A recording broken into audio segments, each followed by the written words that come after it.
nakaraan nating video ay nasubaybayan natin ang pagtulong ni Hansen kay Chin Zuan. At ngayon naman subaybayan natin ang panibagong hamon sa buhay ni Hansen. Iniwan ni Hansen ang God's Sanctuary na may dalang pera dahil ang tanging bagay na gusto niyang gawin ngayon ay ibahagi ang kagalakan sa kanyang ina at kapatid na babae. Sa wakas natapos na ang kanilang paghihirap.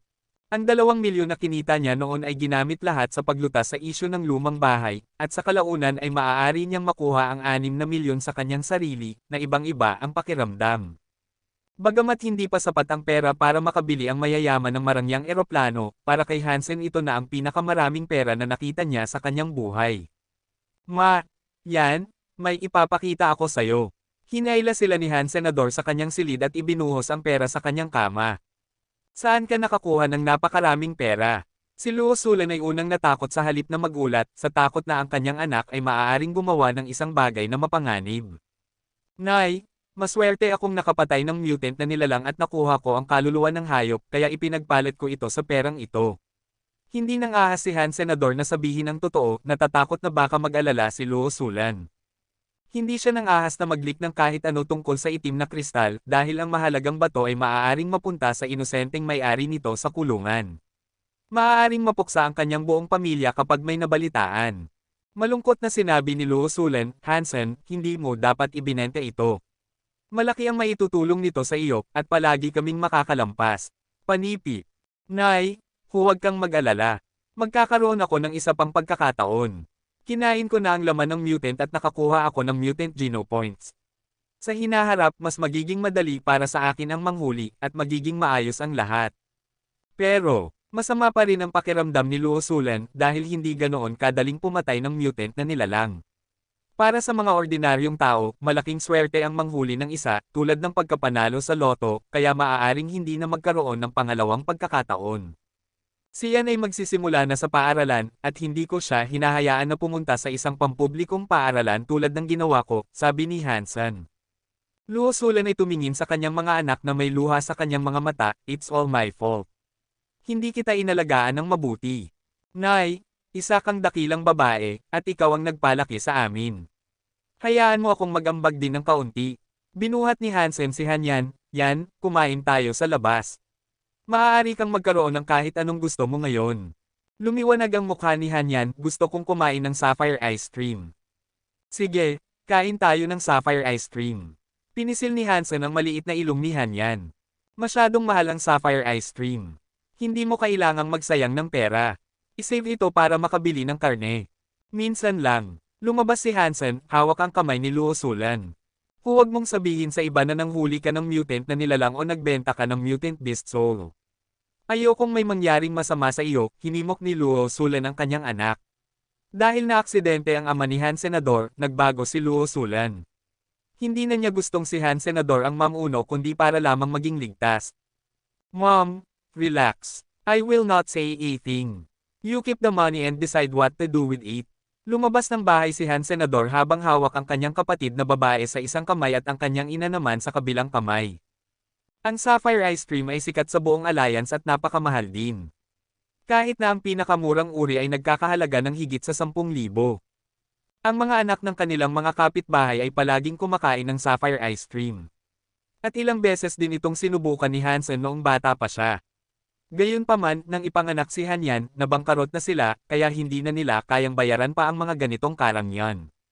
Sa pagkakaroon ng impresyon na masarap ang ice cream, hindi na maalala ni Hansenador kung ano ang lasa nito. Pagdating ng tatlo kay Sapphire, naupo na lahat, at mahabang pila para bumili ng ice cream. Terrace sa taas. Bago pumasok si Hansen sa tindahan, nakita niya sa bintana na halos walang laman ang ikalawang palapag, kaya naisip niya na maaaring umakyat ang mga babae at maupo habang siya ay nakatayong mag-isa sa pila. Sa hagdan, hinarang siya ng isang waiter. I'm sorry, hindi ka makakaakyat, sabi ng waiter. Bakit? Wala bang upuan sa taas? Kumunat ang noo ni Hansen. Mapanglait at naiinip, tinuro ng waiter ang isang notice sa dingding, dapat narinig mo ang tungkol sa aming panuntunan kahit na hindi ka pa nakakain ng aming ice cream noon. Tiningnan ni Hansen ang notice, na nagsasabing, the distinguished and aristocrats only, at naunawaan niya ang kanyang tinutukoy. Kaya ang ikalawang palapag ay isang lugar na eksklusibo para sa mga taong may mga pribilehiyo, at ang mga ordinaryong tao ay hindi pinapayagang makapasok. Hindi katakataka na ang ikalawang palapag ay may mas magagandang mga dekorasyon ngunit walang laman. Hindi na natin kailangang maupo. Maghihintay na lang tayo dito, at kumuha ka ng yan ice cream, sabi ni Luo Sulan, sinusubukang iligtas si Hansen. Pupunta ako. Ngumiti si Hansen at pumunta sa likod ng linya. Tila siya ay walang pakialam, ngunit biglang sinapian ng isang adhikain. What's so special about the distinguished and aristocrate? Soon I shall have it all and more. The stupid notice will never get in my way again. Wala pa ring bakanting upuan nang siya na ang bumili ng ice cream, kaya kinailangan ni Han Senador na mag-order ng takeout. Bago umalis, muli niyang tiningnan ang notice, the distinguished and aristocrats only. Kinaumagahan, nasa tren si Hansen papunta sa istasyon ng teleport, na maraming pasahero ang nagbabahagi sa kanyang destinasyon. Karamihan sa mga tao ay hindi kayang bumili ng teleport device, kaya kailangan nilang pumasok sa God's Sanctuary gamit ang pampublikong teleport station. Ngayon, parang bad mood ang konduktor. Habang si Hansen ay malalim na nag-iisip tungkol sa kung ano ang gagawin sa God's Sanctuary, isang marahas na pagyanig ng tren ang nag-iwan sa lahat ng nakatayo na nalaglag sa gilid. Dahil hindi siya nagpapansinan, hindi sinasadyang sumuray-suray din si Hansen ng ilang hakbang pasulong at nahulog sa malambot na bagay. Subconsciously want to say something to rein his balance, nakaramdam siya ng kakaiba dahil mas malambot at malambing ang hawak niya. Pagkatapos ay nalaman niyang nakabunggo siya ng isang babaeng nakauniporme ng militar, at ang mga kamay nito ay nasa dibdib nito. Bastos! Napakunot noo ang babae at siniko siya ng mabilis at malakas. Kung siya ay magtagumpay, si Hansen ay mawawala ang kalahati ng kanyang mukha. Hindi niya namamalayan na itinaas ang isang braso upang harangan ng tama, naramdaman ng isang malakas na hampas sa kanyang braso at hindi sinasadyang umatras ng ilang hakbang. Lumingon ang babae at marahas na tinitigan si Hansen. Napabulalas siya sa isang tingin lang, ikaw. Chin Zuan. Hindi niya natapos ang kanyang pangungusap, ngunit umiyak si Hansen sa takot. Ang babaeng ito na nakauniporme ay ang babae kung saan niya nakuha ang palayaw na Asfreak. Hindi inaasahan ni Hansen na si Chin Zuan ay nasa Roca Planet din, at tila siya ay nagpalista sa hukbo. Ang pagiging militar ay hindi pangkaraniwan sa alyansa dahil ang lahat ng mga lehitimong residente ng alyansa ay kailangang maglingkod ng hindi bababa sa 5 taon kapag sila ay 20. Sa edad na 20 si Hansen, magiging sundalo rin siya kung walang espesyal na dahilan para hindi siya maglingkod. Nakilala ni Chin Zuan si Hansen, ngunit hindi nagpasimula ng away. Tiningnan lang siya nito ng malamig at medyo naiinis na tingin.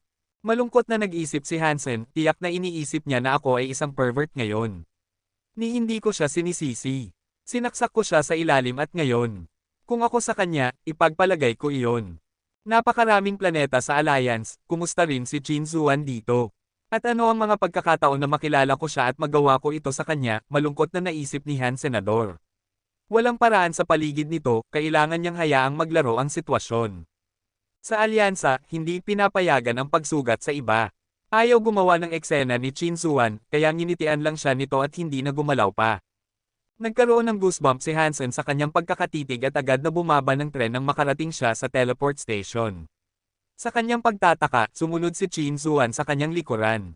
Walang magagawa ang mga aso sa pagkain ng Shea Asterisk tea. Akala ko inosente ka lang, samantalang likas na kasuklam-suklam na tao ka, mabangis na sabi ni Chin Zuan. Nakita mo kung ano ang nangyari. Iyon ay ang tren, at napakaraming iba pa ang nahulog. Nagkataon lang, sabi ni Hansen na may pilit na ngiti. Maniniwala ka ba kung ikaw ako? Malamig na sabi ni Chin Zuan. Anong gusto mo? Nakilala siya ni Chin Zuan bilang isang bastard, kaya hindi na kailangang ipaliwanag. Bastos ka talaga, hindi ka nagsisisi sa ginawa mo. Dapat hindi ito ang unang beses na gumawa ka ng ganito. Nang makitang hindi hihingi ng tawad si Han Senador, nagalit si Chin Zuan, sa tingin mo ipapadala na lang kita sa pulis.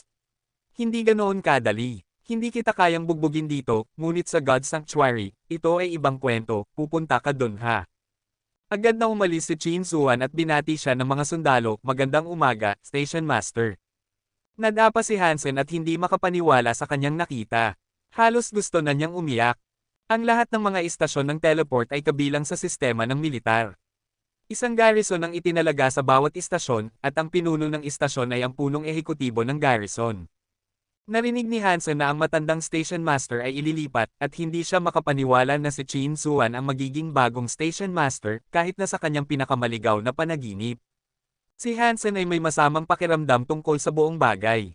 Bilang pinuno ng istasyon, alam na alam ni Chin Suan ang kanyang kinaroroonan. At hindi rin posible para sa kanya na gumamit ng ibang istasyon ng teleport. Mayroong 3 pampublikong istasyon ng teleport sa Planet Roca, ngunit ang iba pang 2 ay masyadong malayo at hindi siya maaaring mag-aksaya ng 2 araw sa paglalakbay.